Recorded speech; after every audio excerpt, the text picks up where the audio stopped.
Tragedy Academy, a show created to bridge societal divides in a judgment-free zone using candor and humor. My name is Jay, and today we are joined by Hannah Spanke. And as a deep thinker who is not afraid to speak her mind and shares openly about her taboo past to empower others to live lives authentic to them. Somatic healer, relationship expert, Tantra teacher, and you've helped thousands of people. Welcome to the show. How you doing today, Hannah? I'm doing very well. Thank you for having me. I'm excited for this episode. We had to reschedule before for whatever reason. And I had done my research, I like to understand our guests, and I'm part of the process when we bring people in. And I, absolutely loved your background and the way that you've embraced life. And I came across a quote from, I think it was from one of your Instagram posts, and it was your own, I'm quoting you. And I believe this is something you might use frequently, but I want to start this off on a great foot. So I would like for you to maybe explain what this means. Okay. You said, I was finally dealing with the roots, not just trimming the weeds. This is such a perfect place to start. Seriously. This is going to provide for 5 or 10 minutes. This is so perfect. Okay, I'm going to take a drink of water and that, I got my coffee right here, so cheers. I'm with you. Almond milk, so at least I'm halfway. I've got coconut milk in mine, but... Ugh, dude. I know. You can't do it? Coconut is like drinking copper tone. Like, I don't eat coconut cake. I don't eat coconut anything because all I can smell is suntan lotion. And that's a hard no for me. So funny. Wow. So you might be like the only person alive that was like unfazed by the coconut oil saves the world trend, huh? Oh, no. That was not coming around. No, my wife used it and she pretended like it didn't taste like it. And I'm like, no, this is like fried coconut chicken. Like, it's not just chicken. You have introduced a new item into this that's changed the flavor. Please, you have to acknowledge this. I would argue, I'm like, you're not giving me validation in this. Simply because you don't want to admit that you slathered Hawaiian Tropic on my chicken. I can taste it. So gaslighting. Now that we've gone off on a tangent, but it is gaslighting, right? I'm like, it's my taste buds. I know you did it. Like, it's not, the chicken doesn't lie. So anyway. Oh, man. Okay, so getting to the roots, not trimming the weeds. Yeah, so first of all, that's cool to be quoted. I like that. And I would say I say that a lot in different forms because it's a concept that is really foundational to the work that I do with people. So I'll give you the example that I give people. When I'm first really getting to know somebody's like backstory, seeing if we're going to work together or not, this is a really good place to like help someone understand what I do. So if you had a garden in your front yard full of weeds, okay, and you wanted to plant flowers, springtime's coming, you want to plant some flowers, and you walked outside, would you just dump a bunch of flower seeds on top of the weeds? No, right.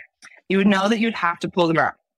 And pulling them out would mean actually sticking your fingers in the dirt and pulling them out, not going out with a pair of scissors and making it, flush to the dirt to where it looks like there's no weeds there. Surface pretty. Then you dump the seeds and then you have a bunch of flowers and weeds that come back. And maybe some of the flowers don't make it because it's crowded and blah, blah, blah.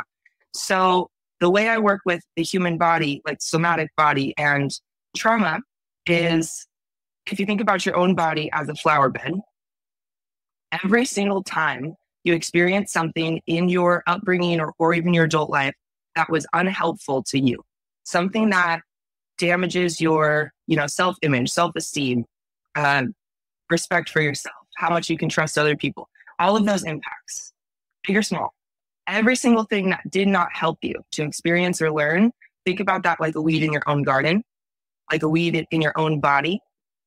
And then we go to a Tony Robbins seminar, or we buy 8,000 mindset books, or, we decide we're going to go to therapy and we see someone online once a month or something like that, and it's like, that Change is the equivalent, right? That is the exact equivalent to dumping a bunch of flower seeds on top of the weeds. And this is what, in the long run, really perpetuates suffering, because when you're like, quote unquote, I'm using my fingers here, doing the work by just buying shit and just consuming a lot of stuff, it seems in your own mind, consciously at least, like you're doing something, like you should have a positive result. But all of that mindset work, those flower seeds, can only sink in and grow as far as they have space to grow. And if your body's just full of fucking weeds, there's no growth. They may never even hit the ground. Exactly. So then that knowing doing gap gets bigger. Yeah. That's an amazing metaphor. And I'm a metaphor man. I love that. The show always talks about different analogies, metaphors, anecdotes, ways to describe things that take it outside of language, because language is a pretty big divider. And being able to articulate something like that really helps people see. I like to envision, when I saw that, you know, if you were looking at an ant farm, right, and you saw that slice of where that weed was and where that dirt was and the roots underneath it. And then when you came in and dropped that on there, I would know from that sliced view that you already made a mistake, right? Because I can recognize that there's something underneath there that's going to prevent this from taking what? Root. It's not going to grab a hold of anything. It's just going to sit there on top, right? So again, I think that's an amazing metaphor and analogy and a way to approach that, because we are nothing but our child selves, which is a stack or a layer of experiences over time that present as the character or human that you are in any moment in any given time, right? That's why all people are different. That's why all people wear prescription lenses, right? Because their experiences no two match. They never will, right? And you have some amazing experiences. And I say amazing because they become tools in your toolbox, right? For you to affect change later in life. You don't realize they're tools in the moment. You don't realize that your journey has waypoints in retrospect. You just know that you're in the throes of pain or some kind of lifestyle that has caused you some sort of acceptance, probably, or whatever it might be, the root of those things. And I would love to hear your story and have you share that with our listeners, because I think that there's congruent steps and parallel steps that everybody has, despite how their lens was comprised. Your lens and my lens may be comprised different, but the experience on the other side can have similarities. Absolutely. Okay. So yeah, I'm happy to share. And I want to just make a point of what you just said. Like what you just said in itself is something that could help somebody. Just realizing once we have the awareness, it's like, you know, you can't unsee it. And that's something we have to fully take responsibility for in the healing process. Number one, it's like when you... Hold on. Did I just lose my train of thought? 1 second. They're used to me, so don't feel pressure. It's called the Tragedy Academy for a reason. Right. When you can look back and you can see things, you know, hindsight 2020, when you look back and you can see the purpose of the pain from the past, but not until way later, you know, having that experience a time or two or three or 54, you know, where we can look back and say, oh, wow, that pain actually meant something. Then it's kind of a pattern, you know, then it's pattern recognition. Then when you're in that pain the next time around, you can remember that you still have that piece of awareness and wisdom at that point to hold on to.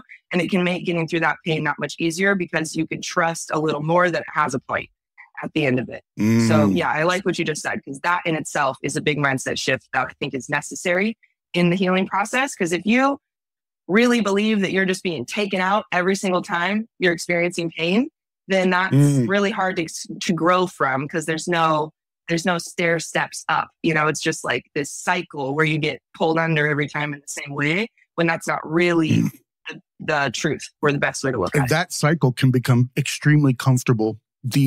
Almost like the victim chair has, you know, it reclines, it's got cup holders, it's got Bluetooth speakers, it even has DoorDash on button.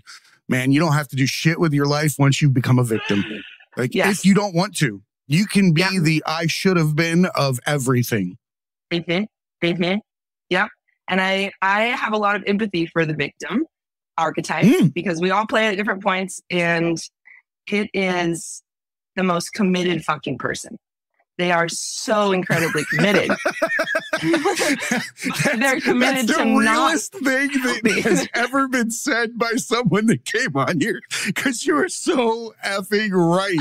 It is a effing commitment to be a victim.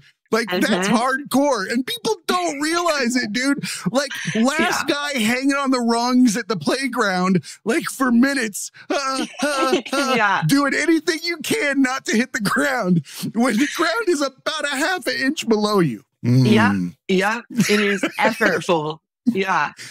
Oh, God, dude. Thank you for saying that. Yes. And that, like your reaction to it, my reaction to it, it's such a fucking ridiculous thing to say because it's so true. And seeing someone have that realization for themselves of like, wow, I've been spending a lot of effort, a lot of energy on keeping things just as hard as they are, instead of allowing any solution to actually land. Like that is a day and night thing. Like, over the next day, you're not going to see your own life the same way. When you can realize how much energy you're putting towards your commitment to not finding a solution. Introspection is earned. Yes. It's there, but it's earned. It's easily accessible, yet still earned. Right? It's a door that you can go through, but to get to it, you have to earn it. But know that once you're there, it's always accessible after that. Yeah. And I firmly believe that. I've experienced that. You know, healing does get easier. Like, people have stupid sayings, more money, more problems. Like, problems never go away. Sure, that's true. But you get really good with money eventually. You get really good with healing eventually. And then the problems are just kind of part of what you expect from life. And it's not something that ever feels like it's, you know, you against the world anymore. So, yeah. So with my past, since you did a little bit of research, is there anything particular starting point that you would like to have me go with? So I want to be very clear. Our role here is not to trigger anyone or to create dramatic effect of any sort. It's real stories about what you went through from your perspective. Because like I was saying earlier with lenses, right? Just like when we sit at the dinner table in this time-honored tradition of nonsense where I give you my glasses and you see how effed up my eyes are, and we go back and forth, your blood. Well, guess what? That's how perspective works as well. I don't know what you've been through because I cannot see through your lenses the same way. So this is your opportunity, so to speak, to explain things and how your lenses are comprised and what brought you into the healing process and how you're giving back now. Okay, perfect. So I love the little segue before with the whole victim thing, because more and more so as years go on, my work with people and with myself is very, very focused around finding the most nuanced, secret little hiding places in your life, in your mindset, in your emotionality, for those disempowered dynamics to be the bully, the martyr, the victim, how we dance around that little triangle, how we play them all, and how it takes our power away again and again and again, no matter how justified the situation was to put us into that role. That is kind of the bottom line of what I really help people see, and what I've had to see in a billion different ways to be able to reclaim that sovereign power in every moment, regardless of the dynamic, regardless of, oh, my dad said this stupid thing again, like regardless of the situation. For your power and empowerment to be non-circumstantial is the goal. And so I like that. Non-circumstantial. That's extremely impactful. Hear that. Non-circumstantial means that it doesn't impact you from the outside in. You declare your reality from the inside out. Yes. Sorry, I didn't mean to interrupt you, but I just wanted to make sure that people heard that. Yeah, no, I appreciate that, because that's one of those things where it's so simple to say it, just out the mouth, and then it's overlooked, you know? So yeah, I appreciate that. because even though it can feel different, the truth is you are just as empowered on your wedding day as you are on your divorce day. You know, like even though, or any other contrast you can think of in your life like that, where there's a high and a low, you perceive it differently, you feel it differently, but it's this, you are the same you. You know, you have the same power that you started with and you end with, and like all of that's within your control. So for me, to make it very 30,000 foot overview, with my childhood, so my parents were together when I was born. They separated when I was 5. So child divorce situation. My mom left. She had addiction issues for the majority of my life. And then I was mostly raised by a single dad from that point on with the younger sister. He was very emotionally unavailable. He was physically abusive at times, and did what he knew how to do, you know? And so that's what happened. He used his lenses. He used his lenses, his tools. Gave him, that's what you get. You get what you get. Right? Yes. And people don't understand that. Like, well, how's he in that situation? Because he's only got a hammer and a ratchet and nothing else to use. Like, there's nothing else in the box. It's not his fault. There was just no points in time where somebody said, here you go. Here's a screwdriver. All right, here's this, here's that. Or to give them the wherewithal to recognize it was a tool. Yep, totally. And I think that that's so important for people who came from like quote unquote good childhoods to hear, because like, and I say this like with care, because I'm not just some, you know, vigilante, like everyone has fucking trauma and you all need to think so. Like, it's not about that. But the point is that we are all human beings who were raised by human beings, and the nature of our human life and experience and nature is flawed. It is divinity in a human form that's full of limitation. So naturally, there was some limitation that your mom and your dad or your caregivers had, that you now have those holes within your blueprint to learn and fill as an adult. And that's just the thing that creates the opportunity for us to grow. If we had perfect divine parents, exactly. If you know what Tetris is, I like that. Yes, exactly. If we had perfect divine parents who were mother, father, God, like, you know, and had no faults, no shortcomings, no limitations, nothing they could have done better, what would we wouldn't be human. We would not have a human experience. How would we literally think about that? What would you be as an adult? I don't know. you would essentially. You're not wrong. You would have nothing to learn. You're 100% right. You know, so it's odd. So, anyways, it's an experiment that has been in the back of my head for the last like 5 or 6 years. What do humans look like with all of the societal inputs that are created now, removed and reconvened, and seeing what it comes out on the other side? This is something I've always thought about. I'm like, what happens? Do we lose so much disgustingness? Do we come out the other side with our original intent?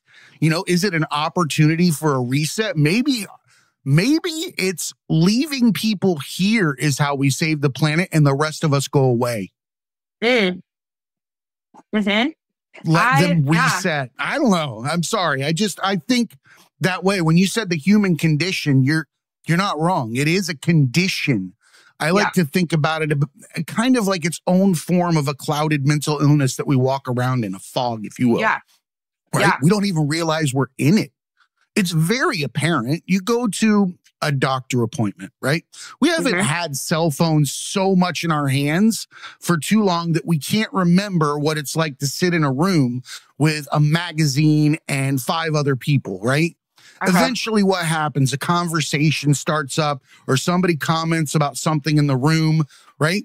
That's mindfulness, right? Calling out things in the room, explaining the situation, coming up and connecting with somebody in some way, shape, or form. Now, we don't live in the moment at all. Phone or no phone. Phone might have been the gateway, but the end result is none of us are here in the moment at all. Yeah. Ask yourself, what am I thinking about right now? And is it in this present moment? No, that's the human condition. Other creatures don't have this issue. They move on what? Instincts. We see migratory patterns that prove this over and over again. They don't have the intellect of us, yet they suddenly show up on the doorstep of the other side of the world after a big migration, right? We're the ones that put crap in the soup. We throw it all in there and then we don't realize and we complain about the flavor, right? When it was great when we started, our soup was already perfect. Or go out and get some seasonings from other cultures until your soup is palatable to you and you understand what other people are like, right? So yeah, that's my rant. Please continue. Yeah, I agree with what you said. Like, and the essence of that feels to me like there's just so much suffering that's caused by us not taking responsibility for how we create it. You know, ultimately, like our contribution to that. It's not happening out of nowhere. Okay, so challenging childhood, and then I stepped into the sex industry at 16, knowingly / unknowingly. You know, knowingly for what my 16-year-old brain knew and could wrap my head around, and then a little bit of on and off in that kind of realm, and then I just dove back into that totally at 19, and I was in that world from 16, starting at 16 for about 7-8 years.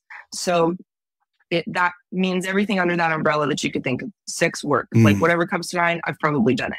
So that chapter is what I needed to wake up from in order to start my healing process consciously.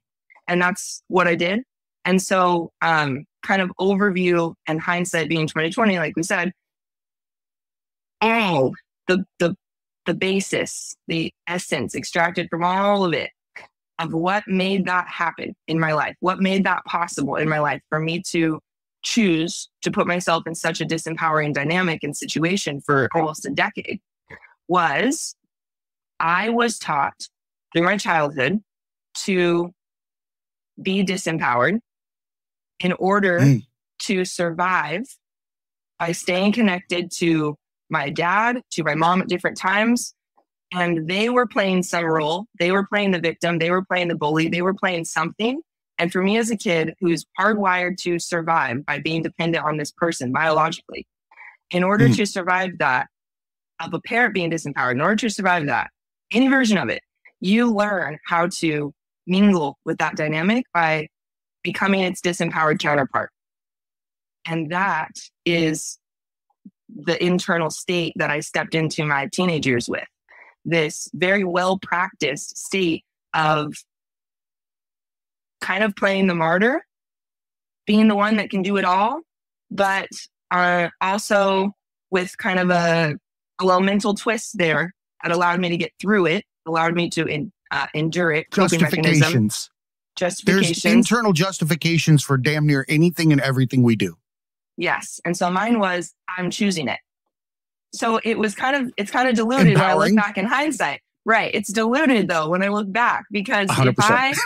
When I was in that space, like back then, 16, 17, 19 years old, when I was saying, I choose this, or I'm empowered, woohoo, like this, the farthest leftist, feministist movements around that kind of stuff, delusional. They are empowering women to sell themselves. And if that is their choice, then somehow it becomes a positive experience. And that's absolutely not true. So that's what I was selling myself, and I was buying it for almost a decade. And then later, now when I say I chose that, I have a completely different relationship with what that means. There's no ego padding built around it. It's just the observation. It's just the fact that, yes, I chose that. I can look into why. I can look into why I did it for so long, blah, blah, blah. But at the time, I used the knowledge or the awareness that I was choosing it as the reason to continue staying in a disempowered state. And that, I think, is really important to make clear, because so many people who are aware of some of their bullshit, which is most of us, we can see some of our bullshit, even if we don't know everything that's wrong or what contributed, we can see some of how we, do things sabotage and we could do better. When you can see it and then you say, oh yeah, but at least I can see it and I choose it. You're like putting your own trap on your own foot and just taking a step right into it every single time you have a piece of new awareness. And that awareness cannot actually serve you from that place, by using it against yourself. So that's what I learned how to do. My dad played the bully towards me. I learned how to bully myself internally by saying, this is my choice. So this is what comes with it. And, playing the martyr on the other side to cope, I get to be the one in charge and everyone wants it. So if you're not paying attention at this point, you probably should rewind for about a minute to 2 minutes to understand and reiterate what it is to understand choices and the role we play in them and our victimhood, as well as how it can be used in choices to become an empowered person that's still engaging in things that are detrimental to self, right? Yes. Or Yeah. I think there's a lot of people that could hear this, and it's in a manner where you could probably,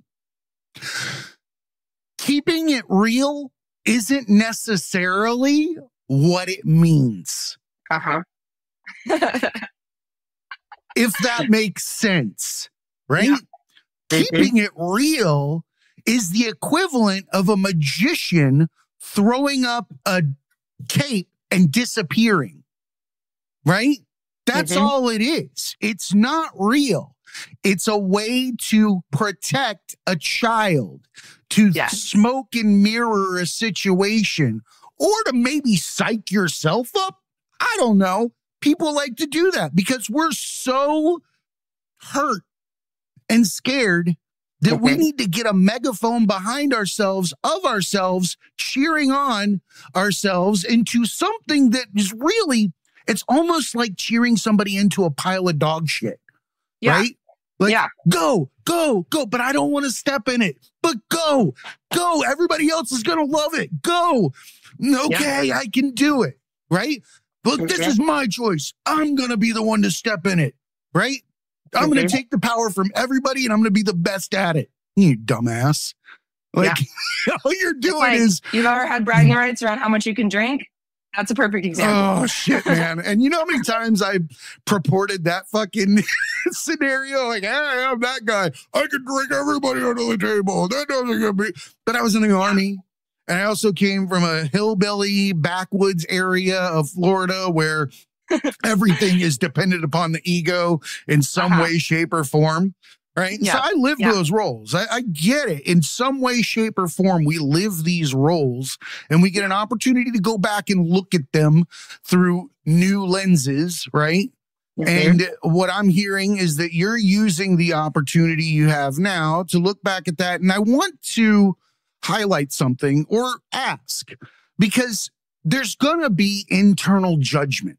Right? Internal judgment is a hard row to hoe, right? You can't get through it without understanding its role, right? And I'm sure that throughout this process, because based on everything that we've discussed, this is a journey to healing.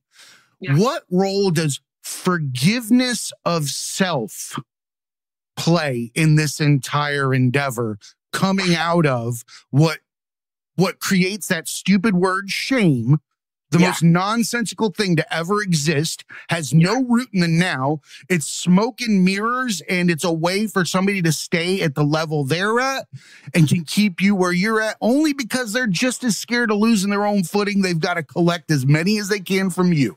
But otherwise, forgiveness is something that is between you and yourself, right? So let me ask you, how did that play a role in getting you through that? Well, I would say it played the MVP role in getting me through that because nice. I love it. And I forgiveness love versus this question. Shame. Yes. Number 103, it's the next fight. So I'm so glad you're mentioning shame, because I actually in a meditation probably 3 or 4 days ago, so very recently, I got this very clear kind of download understanding of shame, a new way to sort of explain it. That makes it make sense. Helpful, I think. So if you think about every emotion, like any emotion you can think of, sadness, anger, grief, whatever, picture it being like a flower, like the bud part of a flower, the actual flower part.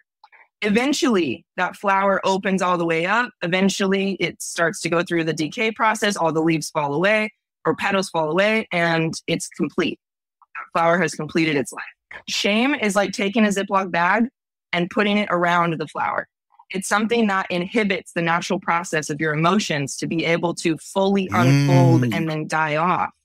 The temporary process that they are. Flowers. Right. Shame just puts it in these little vacuum sealed packs that cannot be touched. And then it has us convinced that, oh, I need to fix my depression. I need to fix my anger issues. I need to fix my cheating on my spouse. I can't stop. None of those things are actually fixable until we look at why the pressure is there in the first place, that it has to be fixed. And that's because the shame on top of it. And so the shame has to be completely unsealed, opened, thrown away before the emotion can even be gotten to.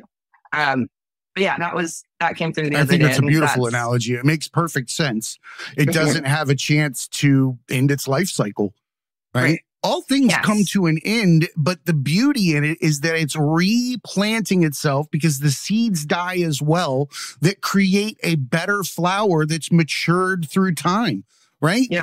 Anybody can tell you that crops get better with time, right? They don't just, as long as you're tilling the soil correctly and you're doing it right, you're going to get better flowers. You're going to have better understandings for your soil. You have better understandings for the tools and the fertilizer and what makes it grow. Let that flower die, dude. Let it go away and grow something cooler or grow a whole fucking garden. Right? I think I love that you live in the dirt, man. You love tilling the plants in the soil. Yes. These analogies are great.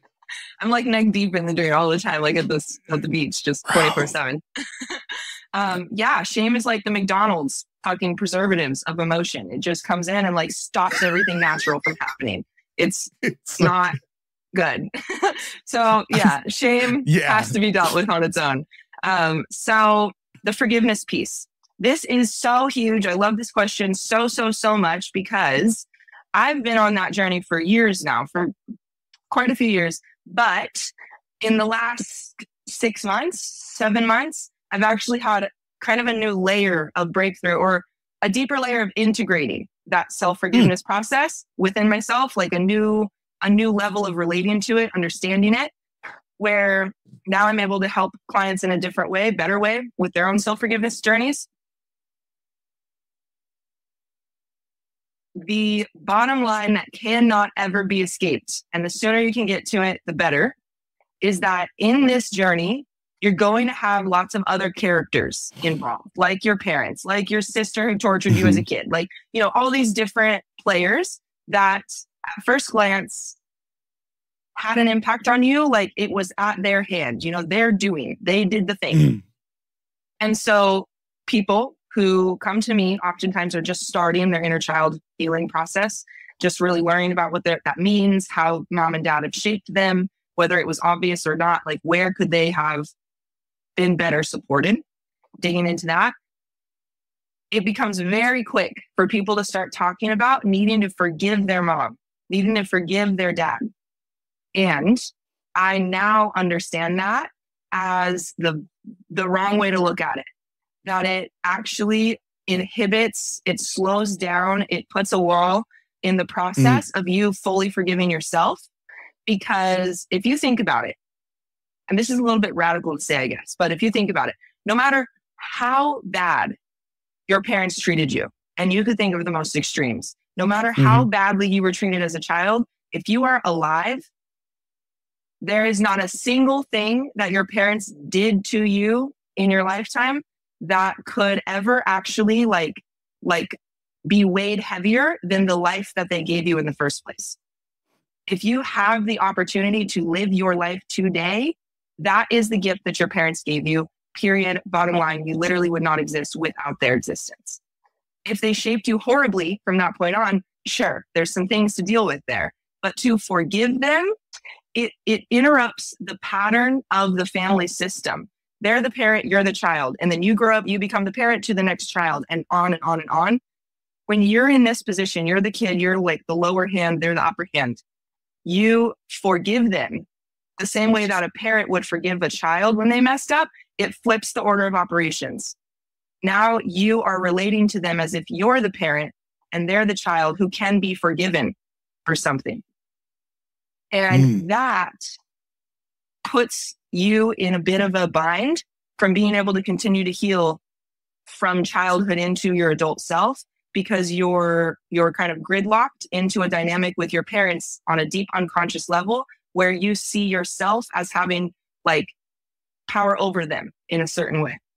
So if you think about it like this, if your mom did something really bad to you, maybe she, like in my case, maybe she left, something like that, that was dramatic. It left a big impact, abandonment, wounding, all the stuff. As an adult, and I'm not exempt from this. I've been quote unquote forgiving my mom for a long time. Okay. I'm not doing that anymore. I've danced around this word in so many different formats and different ways. You know, the cleansing of the soul and the understandings of those around us and trying to see the deep roots of what it is that I can gain by forgiving.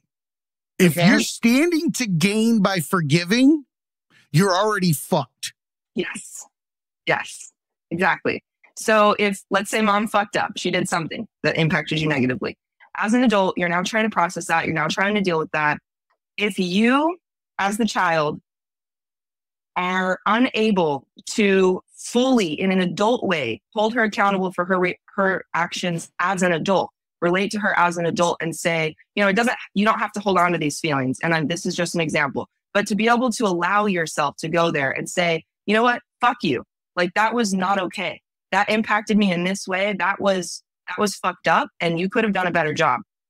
It doesn't need to be anger directed at them, but to give yourself that permission to have that sacred, righteous reaction to how you were treated.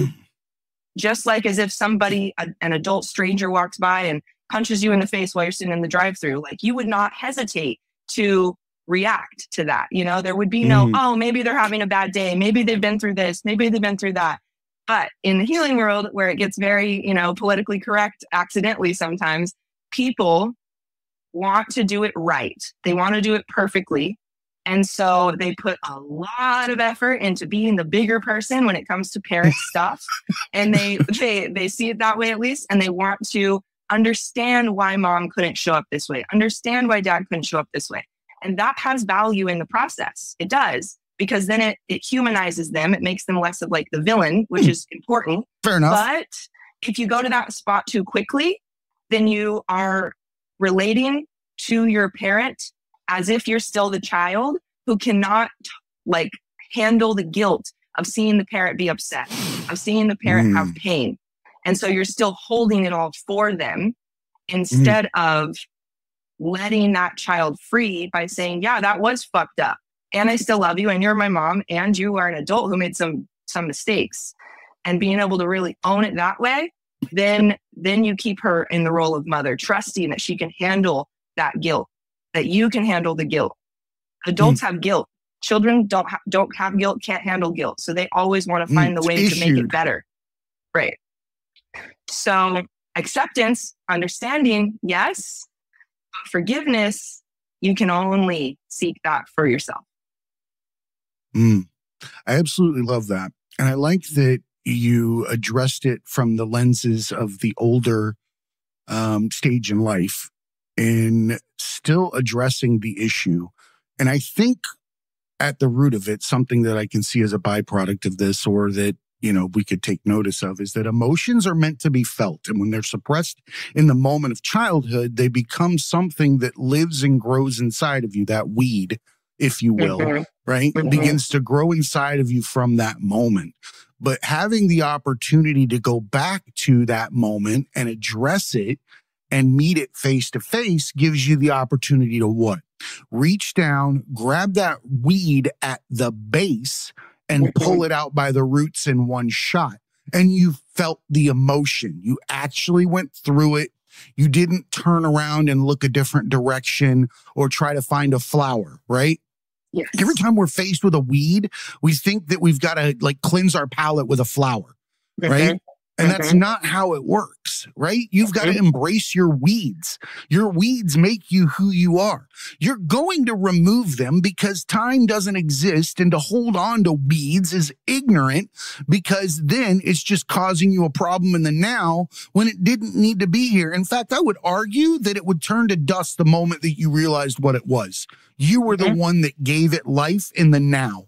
You created it to such a degree that silk became brick, and it was a wall that you believed you could not get through until you smashed through it, ran around it, got some friends, called somebody, you know, whatever it was, when in reality, you could have walked right through it like some 70s beads on a door, right? No problem at all. It wouldn't have been an issue because it's not. It's your choice to make it an issue, to create something in the now with it, right? I like to think about, I use a snow globe a lot as one of my analogies, right? And I imagine myself sitting inside of that snow globe. That is my world. It belongs to me and me alone. Nobody else has any impact inside of there. It is mine, right?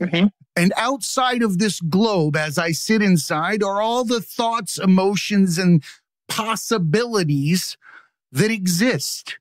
And they move and they never stop because they exist for everyone. They're shared, right? They're all out there, from the most heinous to the cutest, right?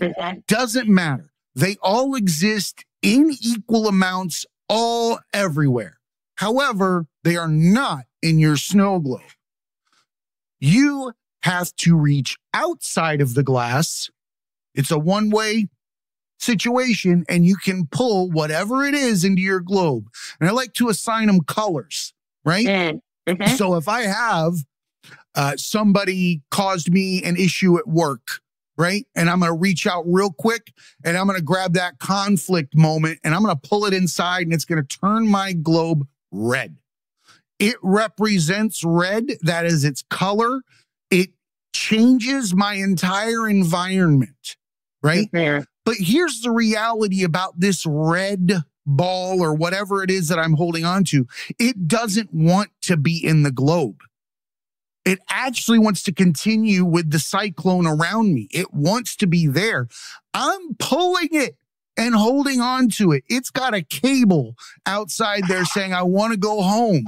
And I am sitting there with my feet dug in the dirt like I'm playing fucking tug of war and field day in school, like losing my shit to hold on to this problem. Back to that victim scenario we talked about earlier. Takes a lot of fucking work, right?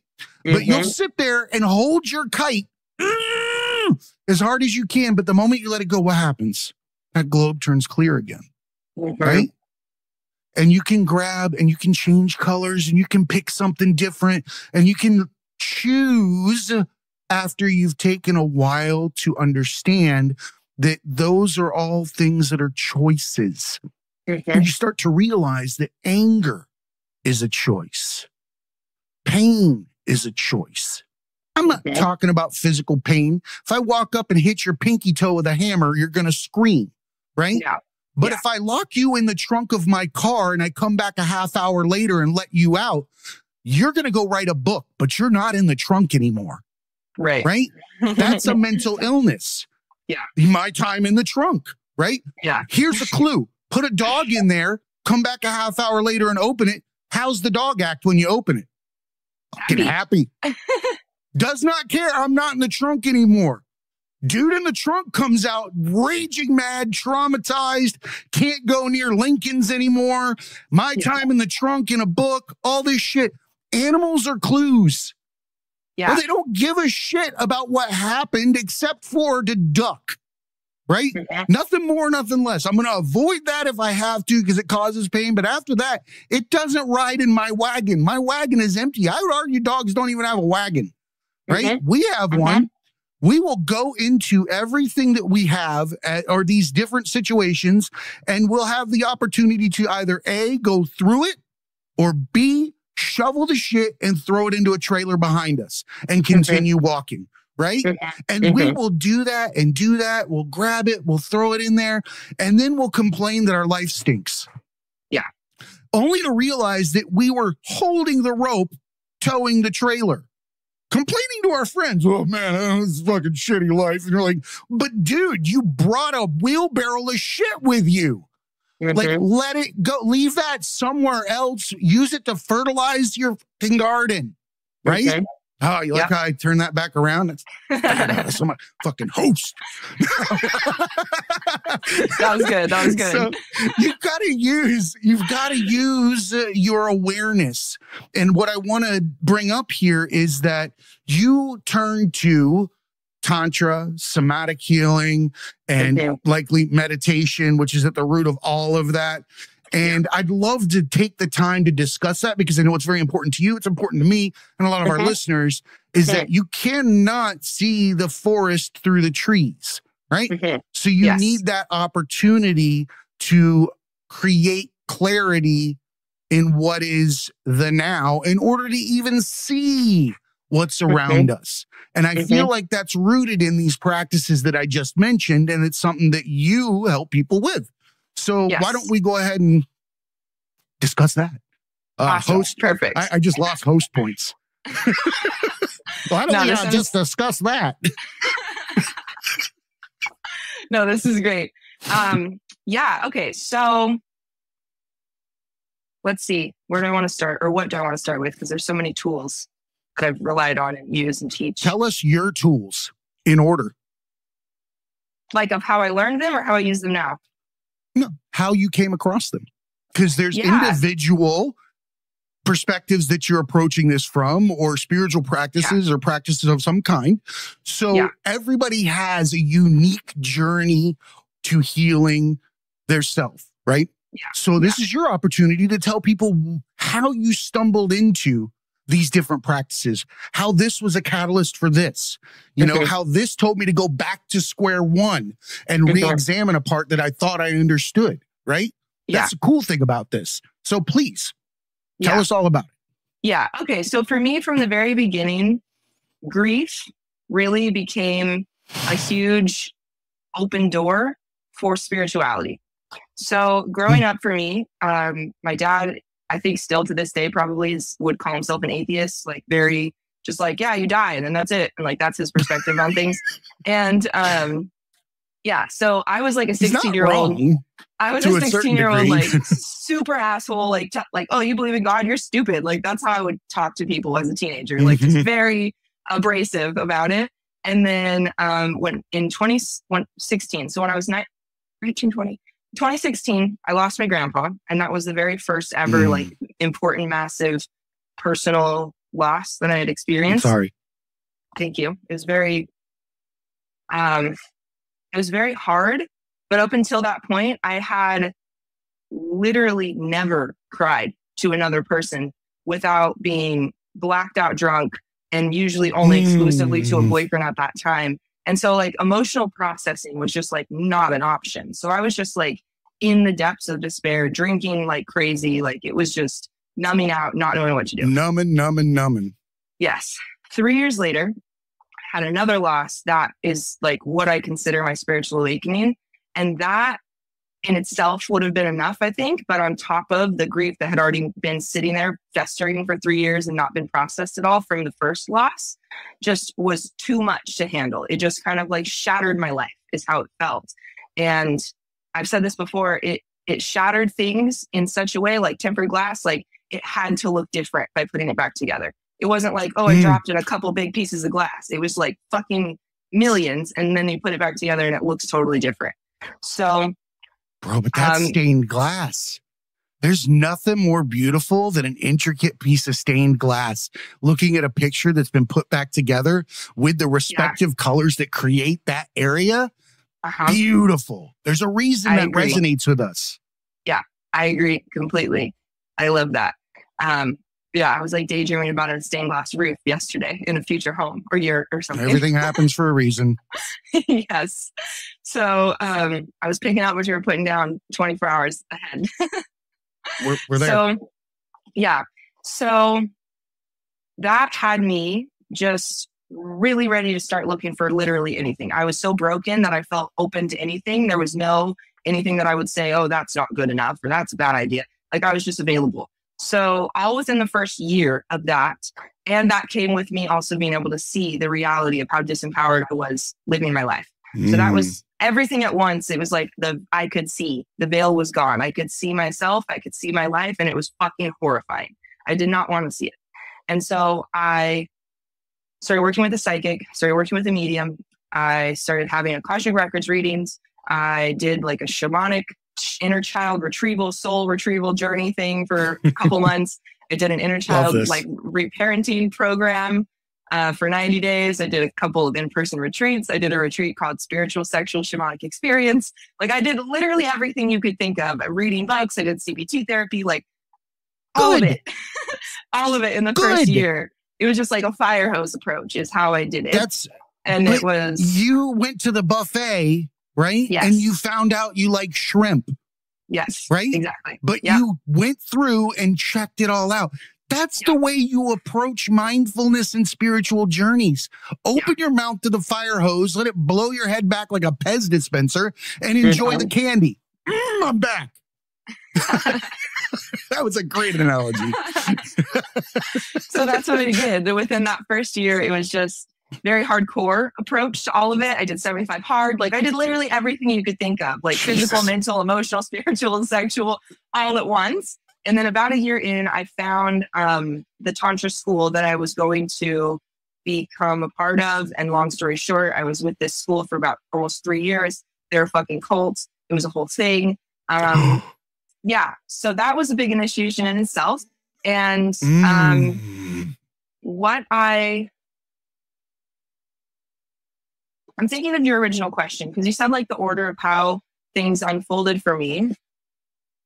So one of the biggest lessons that I've realized through every single one of those experiences and more as time goes on is the illusion of separation. Just being able to see it and feel it and know it so much more intimately and like with lucidity regularly.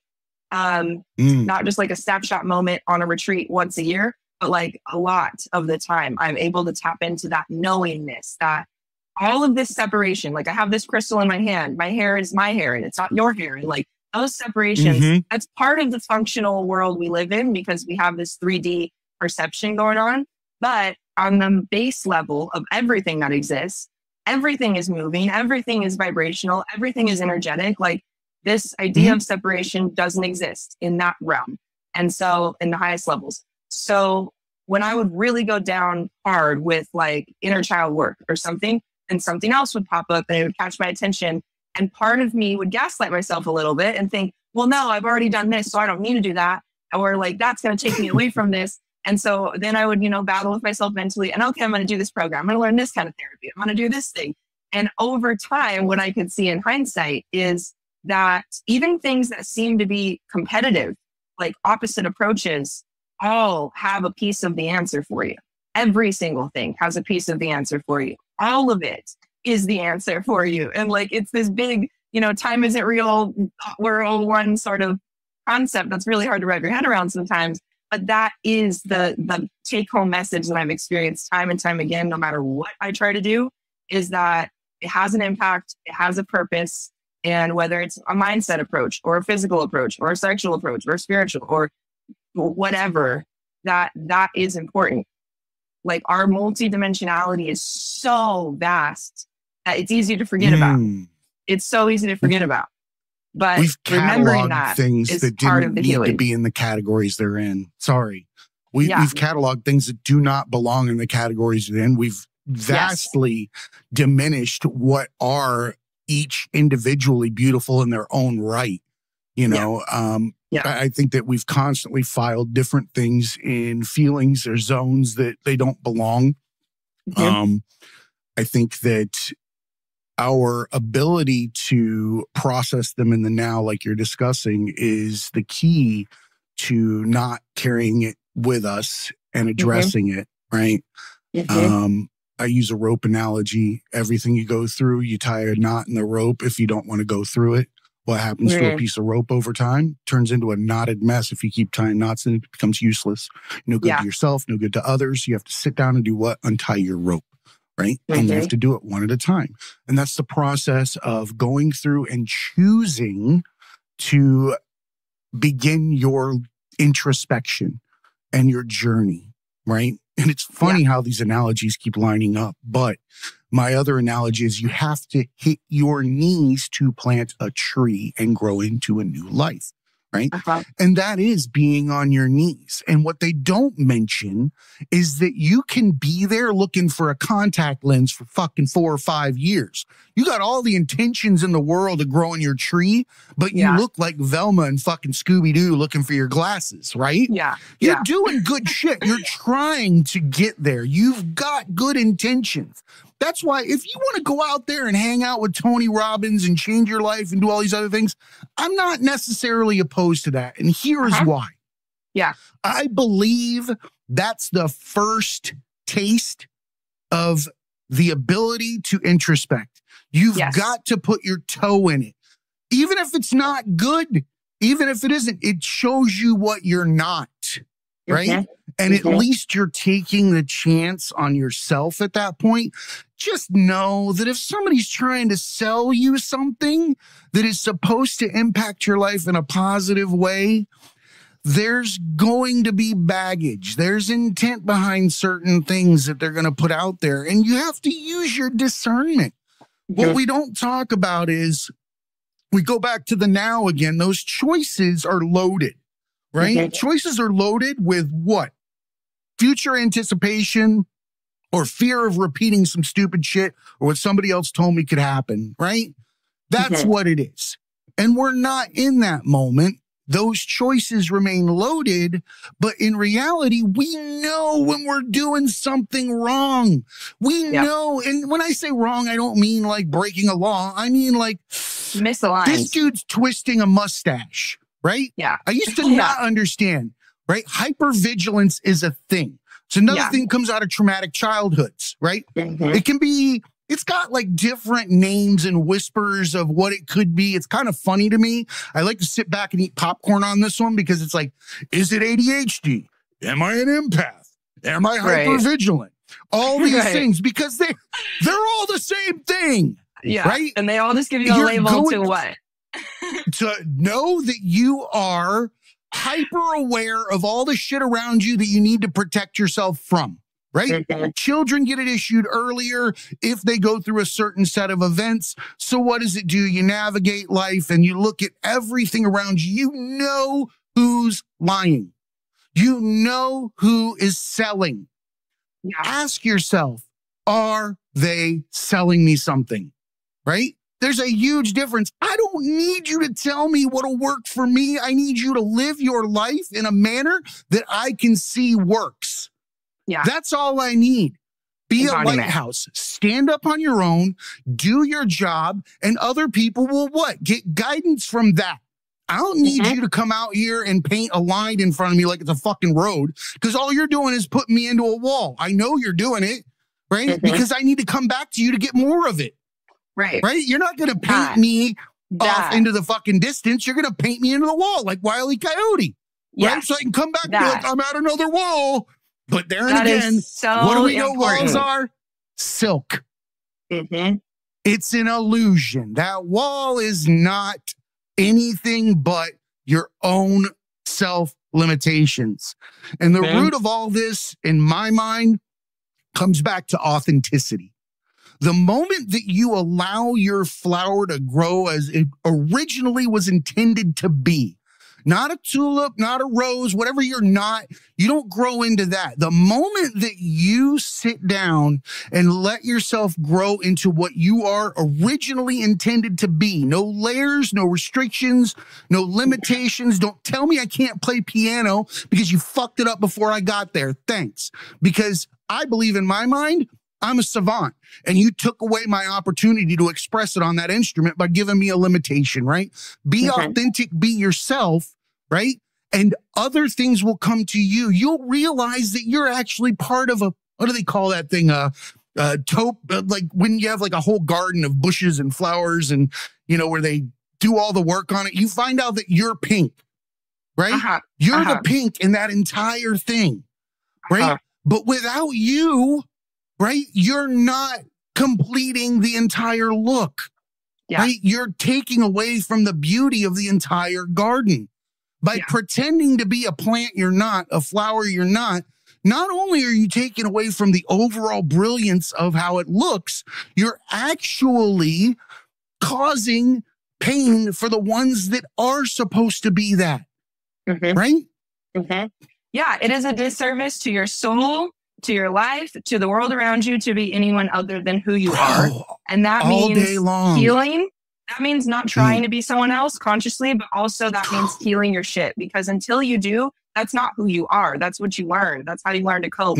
That's a bunch of, an amalgamation of learned things that were never you to begin with.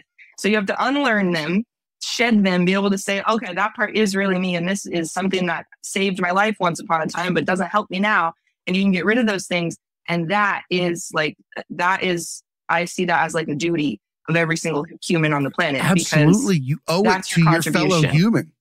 Yeah. You are made one way. To be anything different is a slap in the face of whomever or whatever made you. Right? Yes. Don't disrespect the people around you by taking away the beauty that is you. Right? Because like myself, I've gone through life and been different people, different characters. The show's logo is masks because I firmly believe that we wear masks throughout life for every type of interaction. Pick them up, carry them, throw them in your backpack. You got them for life until you realize, again, it was something you were holding on to yourself. You didn't need any of those characters. You were beautiful without any of them. Go out there with your scarred mask because everybody else has them. Taking off your mask licenses other people to take off theirs. Right? We're in this big stalemate where everybody has to hide behind a mask that they don't want to wear. Like there was nothing more beautiful than the pandemic and the women in this country that didn't wear makeup anymore. It couldn't have been any more beautiful to see family, friends, all these women naturally beautiful. And all it did was remind me what I didn't need to see. If you're doing it, do it. That's your thing. If you love it, if you're finding something from it, it's creative, allows you to express yourself. So long as it is not filling a void, rock on with your bad self. But man, women were beautiful that way. It was so much better because you can't know somebody if they're hiding behind a mask on day one. Yep. Right?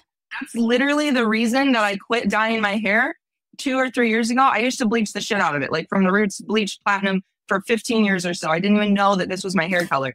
And then that's a horrible process, like that. 2 inches, 4 inches of roots. Like it's not a good look for a long time.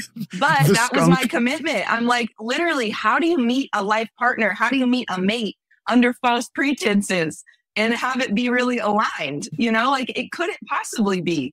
Like they're not meeting they're not meeting you. They're meeting something else. And that is a bad start, in my opinion. So I wanted to say something about tying it into what you had said about the snow globe analogy and tying it into Tantra, because the Tantra that I practice specifically is a lineage-based Tantra, which is important distinction. If you're looking into Tantra, there's a difference between classical Tantra that has roots you can follow all the way back to the beginning, or Neo-Tantra, which is basically anyone who thinks they have an opinion on sex or healing or meditation who wants to put a book on Amazon. Okay, so be discerning. That's my own bias. But anyways, the lineage. My Rabbit and Me. Exactly. Yeah. That's the book that you might actually, you know what? Blah, blah, blah. Buy that book. Buy the My Rabbit and Me because that person knows themselves. Right. Written by Tantrika Alexis or whatever. And it's like, what's that? Who qualified you? So anyways,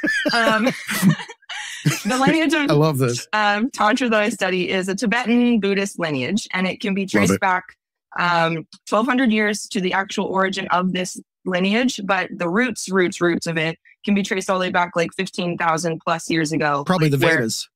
Where animism was like the only thing practiced really in that whole Himalayan region, which is basically just seeing spirit and life in every single thing, being at one with nature and the elements and spirit.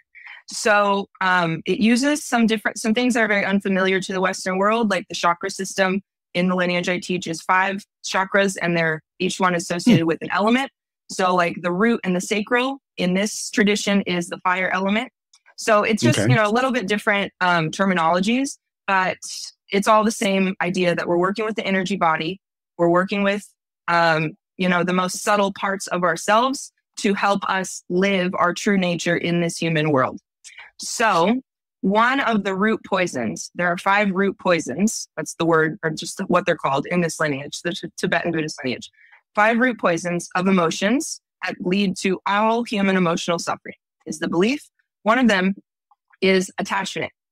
And attachment, I see it as, there's 2 sides to the coin. Attachment or aversion are both the desire to control something that is not within our control.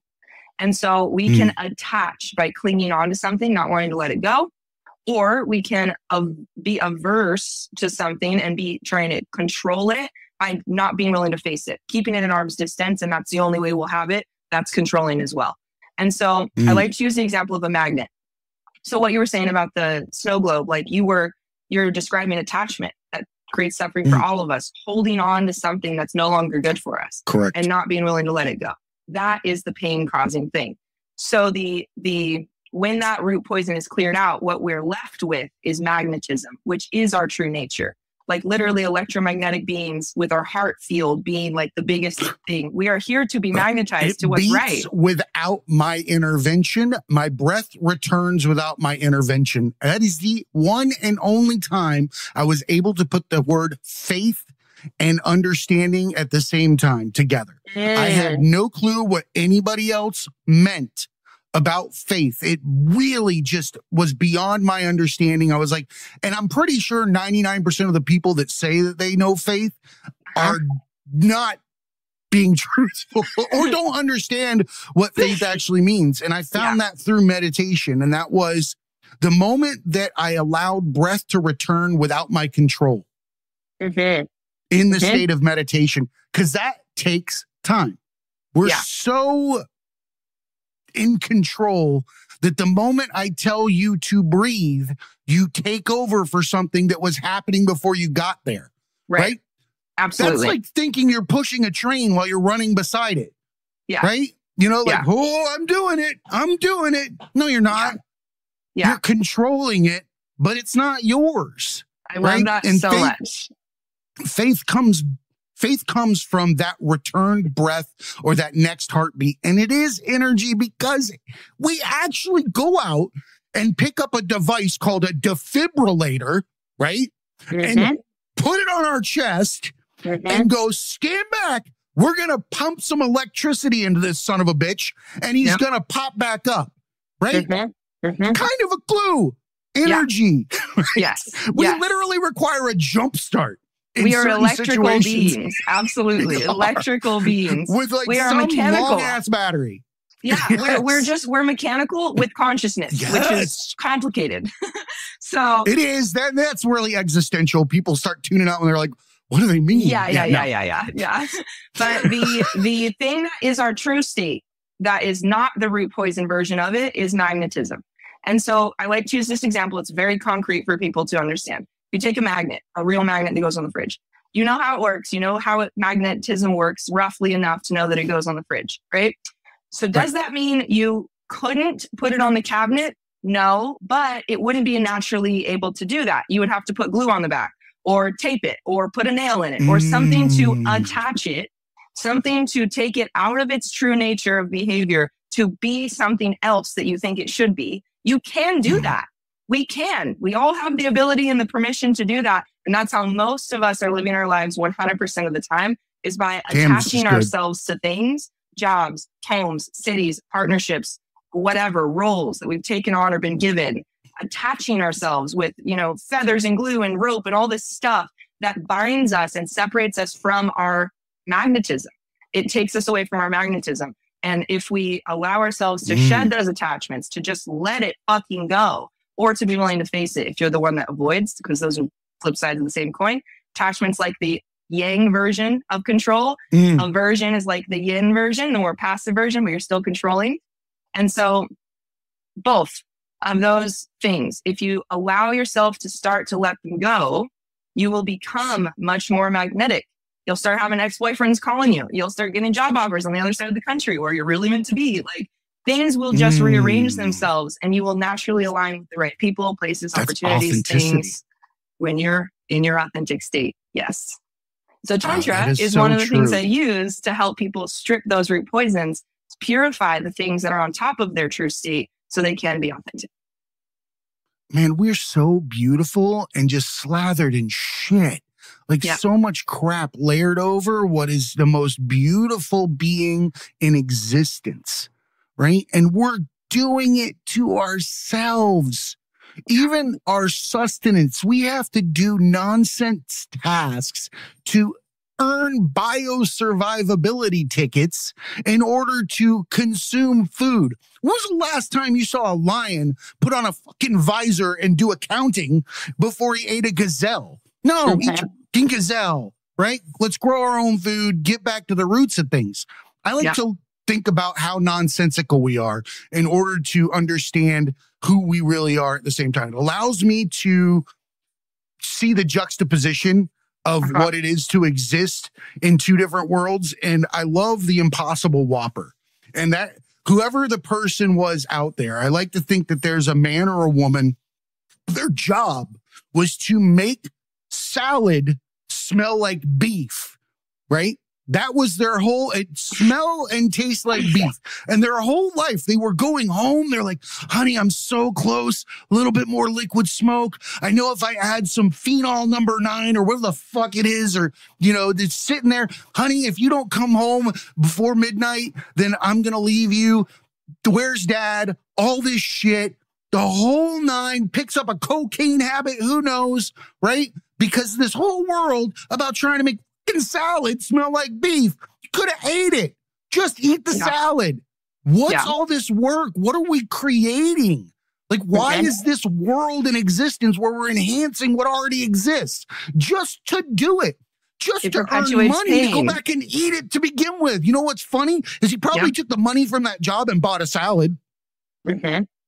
At some point. Yeah. I think all this, like you said, it's like a production.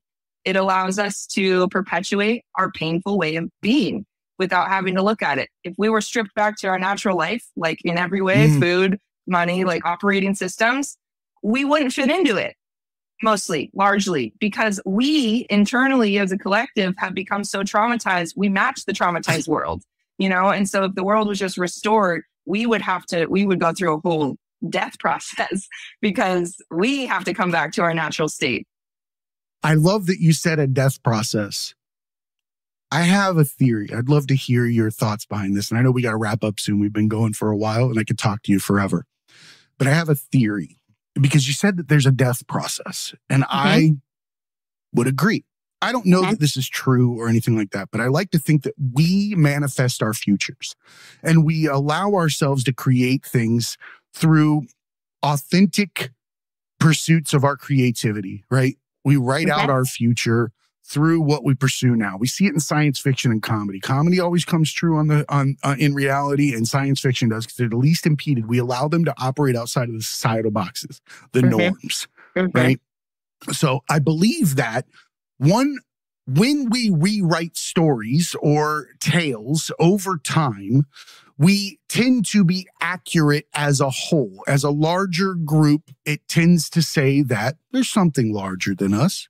We're supposed to be good people. We're going to end up in some kind of different state, right? I like to call it a state because everybody thinks that we're going to a location, right? And I don't know that that's something that even would exist. If we were to look at it as a whole, our existence isn't dictated by where we stand. Our existence is based on our existence. Right? So I like to think that if we look back over history, telling the story of God or the greater creation and where we're going, if we lend credit to those comedy, science fiction, and the power of the human capability to write its story, I would like to think that we're all standing in a line writing the same thing, but with different perspectives. A pizza, if you will, with different toppings on each one, but all pointed at the same shit, right in the middle, right? And I believe that the death portion of this, I think there is an outcome where we come together as a species. We've been writing about it since the dawn of time. We just think that we're going to leave people in the mud behind us for being bad, right? Yeah. I don't know that that's the case either. But I do know that through meditation or somatic healing or Tantra or prayer or, divine intervention or, being a cardinal in, a monastery out in East Jabumble-Jabib, wherever. We can all agree, though, that something greater than us exists. We just don't know where it is. I argue that we're there and that the death is of the ego and that we're already in heaven. And we're just the only creature on this rock that doesn't realize it. And that through a collective shift in consciousness is going to reveal to us all the things that we're doing that are contradictory to our existence. And I believe at only that point, without food, animals will begin to integrate with us with ease. If you walk out into a field with 10 different breeds of animals, they all scatter from what? The human. They'll all stand together with no problem. They don't want no part of the human, right? Yeah. Unless the human comes out there and throws them ham, or some other shit, the animal's not going to come to them, right? But then never mind, that's a form of love. Dogs capitalized on our issues, right? They're the one creature that said, you know what? They're fucking nuts, but if I lay there and let them pet me, they'll give me food and comfort. They grew to have larger eyes. Right. They have proven that they have rounder eyes because it allows them to be more appealing to humans and in a way that they will want to give them food. Right? Yeah. So I think that that's another clue, but I'm going off on a tangent. But at the same time, I think that they are showing us that we're in heaven and we are willingly looking away from it. We're putting on some kind of lens where we won't pay attention to what is going on around us. Right. Yes. And if we can't see how beautiful it is. I do agree. How beautiful Absolutely. It is. Yeah, I do agree 100%. I'm looking at my phone because I have a hard cutoff in like 3 minutes time wise. Tell us where we can find you. Yes. So the best place to find me currently is Instagram for sure at Hannah Spanke, HannahSpanke. And TikTok as well, less active. But Instagram is the best place for current updates, usually daily. And my website's being redone. And so that will be more available very soon. But that's where you can stay plugged in, follow once, and just stay plugged in and just Dude, your social media is on fire. You speak truth and in a manner that people really could benefit from hearing. Thank you. I before we do wrap up, do you give your website real quick? So or your Instagram handle? The Instagram is at Hannah Spanke. The website is hannahspanke.com, but it's not active right now. And so I don't think it'll go to anything. Okay. But that will be fixed soon or finished soon. And the link in the bio on Instagram, you can see whatever's available, different offerings. Perfect. Just to stay plugged in. Before we go, I want to thank you from the bottom of my heart. There is strength in vulnerability. And I think you coming forward is giving other people license to find their strength, right? Because vulnerability is a veil, or it's just something that we think is going to cause us pain, that we're going to be raw, when in reality, it's an illusion, right? Yeah. It's kind of like being authentic. You feel like you're standing on a cliff with a blindfold and a cigarette in your mouth, when really you were on a curb. When you actually stepped off, it was just a big joke, and it's so easy to be yourself. And I think that you are a prime example of what it is to take that leap and realize that you were already perfect before you came into it. And I think that you're showing people your divinity, if you will, through your pursuit of helping others, because there's really nothing better than giving back in some way, shape, or form. And I'm not saying that you got to be Mr. Philanthropy or Mrs. Philanthropy or whatever, but just know that you're making ripples in your own pond, right? You might want to think about throwing out things for good and stop peeing in it, because you're going to have to live in it, right? So it's like soup. Don't put shit in your soup that you don't want to eat for the rest of your life, right? If that's your only pot. So thank you so much.